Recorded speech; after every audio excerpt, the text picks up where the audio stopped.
ગિરિમથક સાપુતારાના પ્રવાસીઓ માટે ખુશ ખબર સામે આવી છે। પ્રવાસીઓમાં અનેરું આકર્ષણ ધરાવતી રોપવે એક્ટિવિટી સાપુતારા ખાતે હવે પુનઃ શરૂ થશે। વલસાડ ડાંગના સાંસદો, ધારાસભ્ય, અધિકારીઓ અને પદાધિકારીઓના સંનિષ્ઠ પ્રયાસોને કારણે રોપવે એક્ટિવિટીને લીલી ઝંડી મળી છે। સાપુતારાના સહેલાણીઓ તેમજ સ્થાનિક વેપારીઓની લાગણી અને માગણીને ન્યાય આપવાના પ્રયાસોના ભાગરૂપે ગુજરાત એરિયલ રોપવે એક્ટની જોગવાઈઓને આધીન જીવન સુરક્ષાના ધોરણો જળવાય તે બાબત સુનિશ્ચિત કરીને રોપવે પ્રવૃત્તિ પુનઃ શરૂ કરવાની પરવાનગી આપવામાં આવી છે। આગામી દિવસોમાં સાપુતારામાં બોટિંગ સહિતની પ્રવૃત્તિને પણ નિયમ અનુસાર પુનઃ શરૂ કરવાની જાહેરાત નાયબ દંડક શ્રી વિજયભાઈ પટેલે કરી હતી।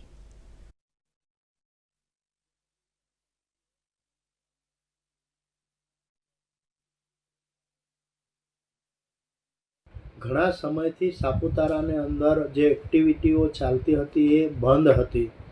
દરેક પ્રકારની એક્ટિવિટી સાપુતારાને અંદર શરૂ કરવામાં આવે એના માટે આપણા સાંસદ શ્રી ધવલભાઈ પટેલ સાહેબ અને અમે અને અમારા બધા આગેવાનોએ માનનીય મુખ્યમંત્રીશ્રીને, પ્રવાસન મંત્રીશ્રીને પણ આ બાબતે અમે રજૂઆતો કરી હતી કે આ એક્ટિવિટી શરૂ થાય તો પ્રવાસીઓ જે આવે છે એમને એનો લાભ મળવો જોઈએ।